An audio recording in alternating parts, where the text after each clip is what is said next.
Now kids, are you hoping for some chocolate today? Are you hoping for an Easter egg hunt where you'll find lots and lots of chocolate? I am. And I'm hoping to find some Cadbury's cream eggs like this one. Cadbury's cream eggs are one of my favourites. I have lots of favourites, but Cadbury's cream eggs, wow, the thick chocolate shell and the gooey fondant filling, they're so good. I hope I find a Cadbury's cream egg this afternoon, or 2 or 3 or more. I wonder what you'll find. Well, to get us warmed up for our Easter egg hunts, I've got a challenge for you. I'm going to show you a picture, and I'm going to show it to you for 30 seconds. And the challenge is, can you find all 10 Cadbury's cream eggs?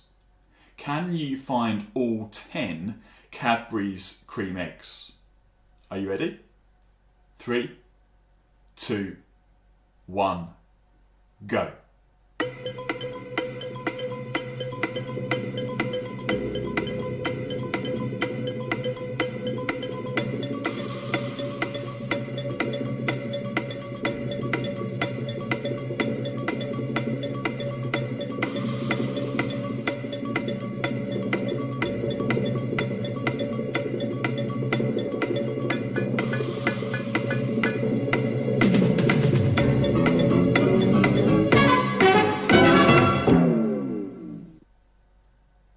I wonder if you managed to find all 10 Cadbury's cream eggs.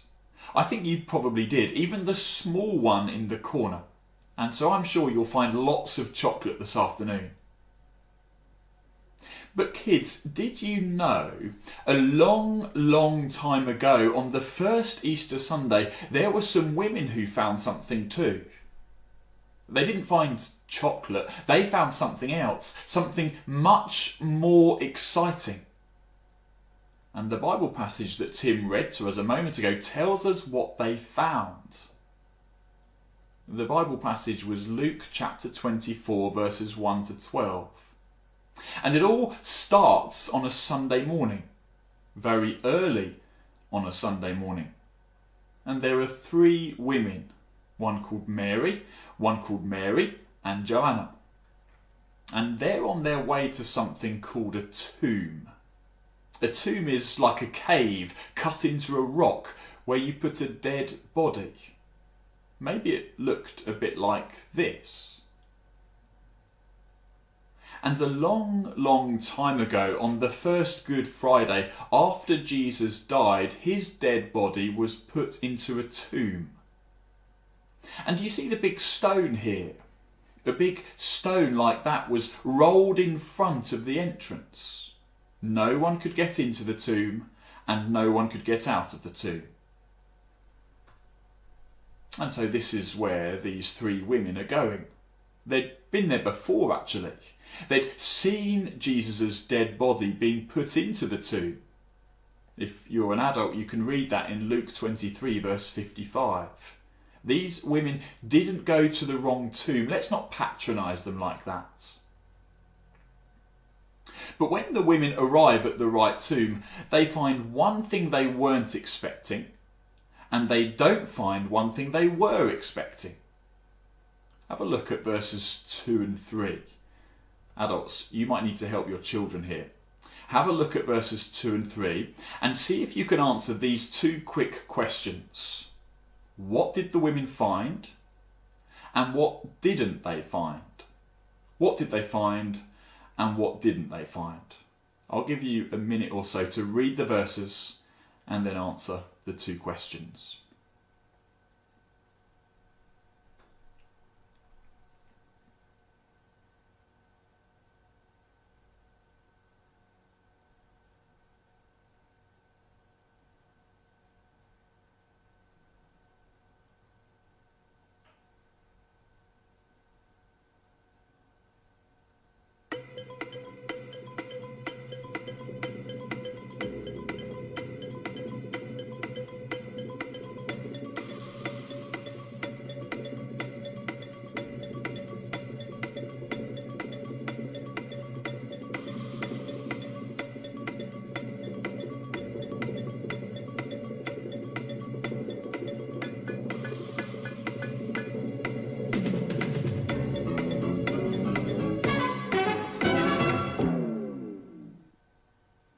they found the stone rolled away from the tomb. That huge, heavy stone had been rolled away, moved, and the entrance was now open.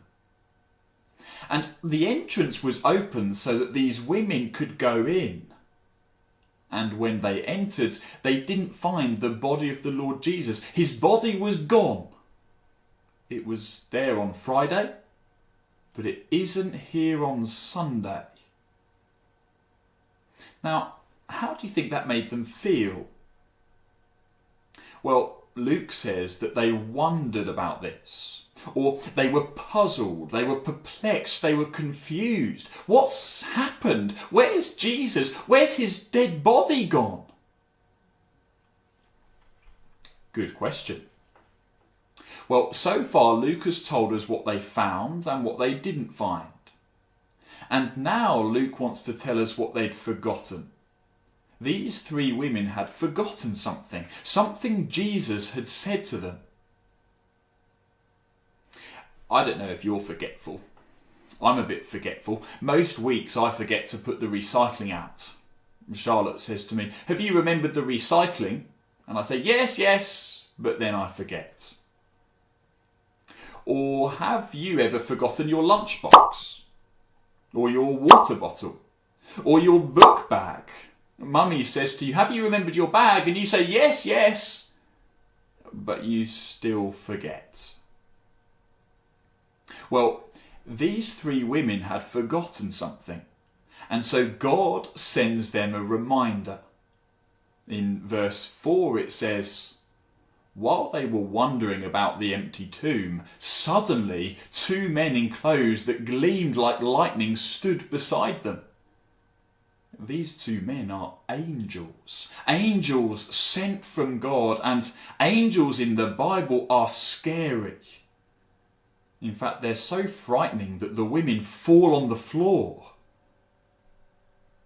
But these angels have been sent from God to remind the women of something.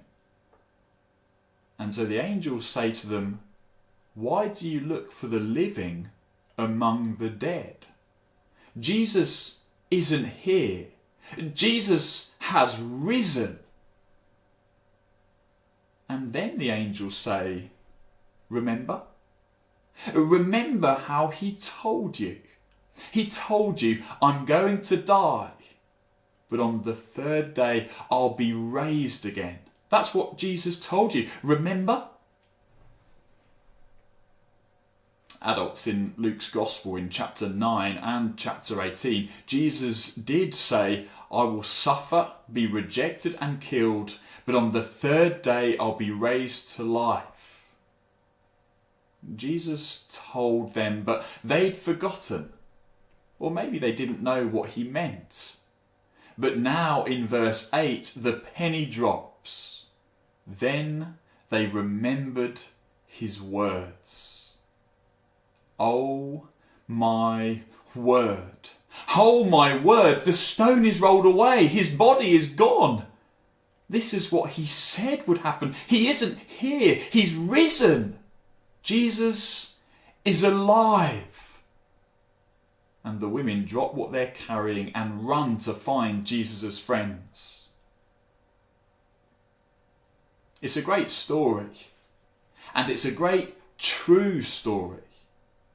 You see, the man who wrote what we're reading this morning was called Luke. And Luke was a historian. He was writing what really happened.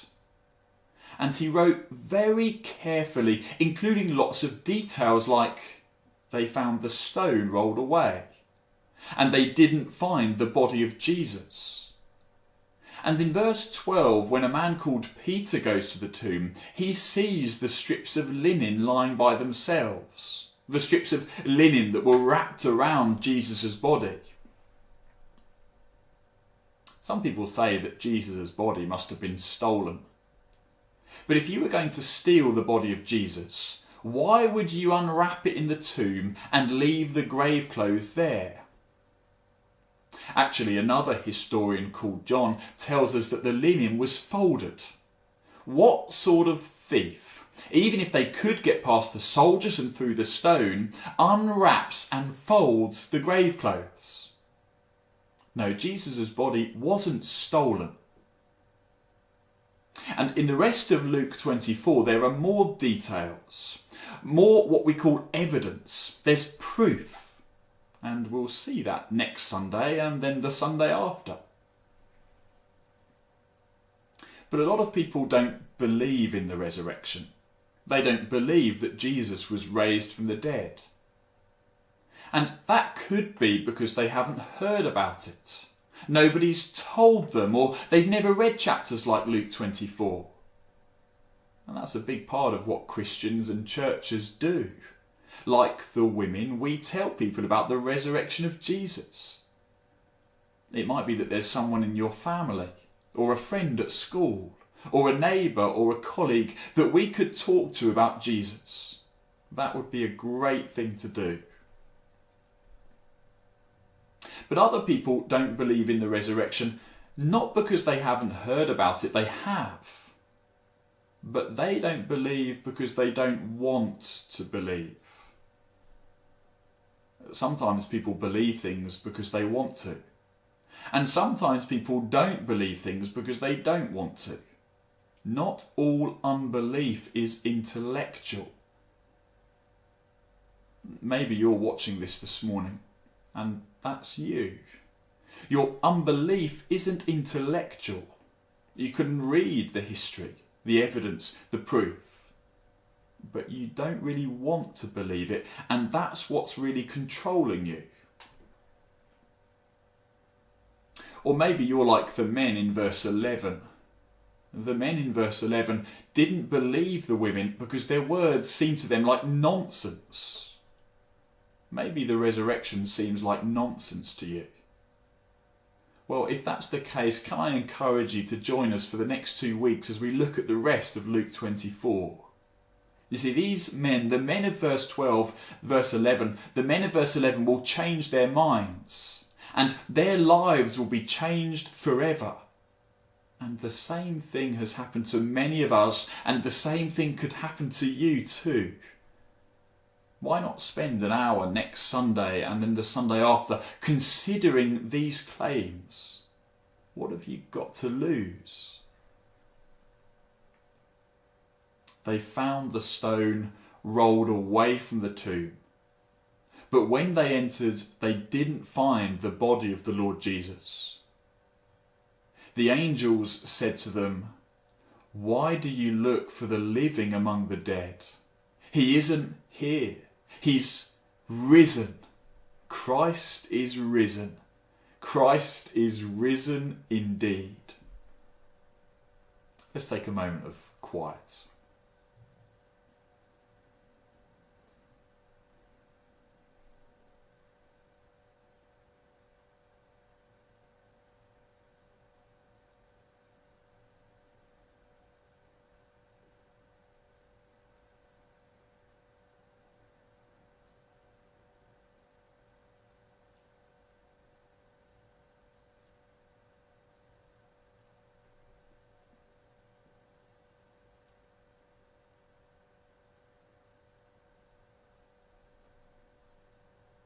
Before we sing our final song this morning, we're going to watch a short video. It's a video of an Easter poem called "A Funny Thing Happened on the Way to the Tomb."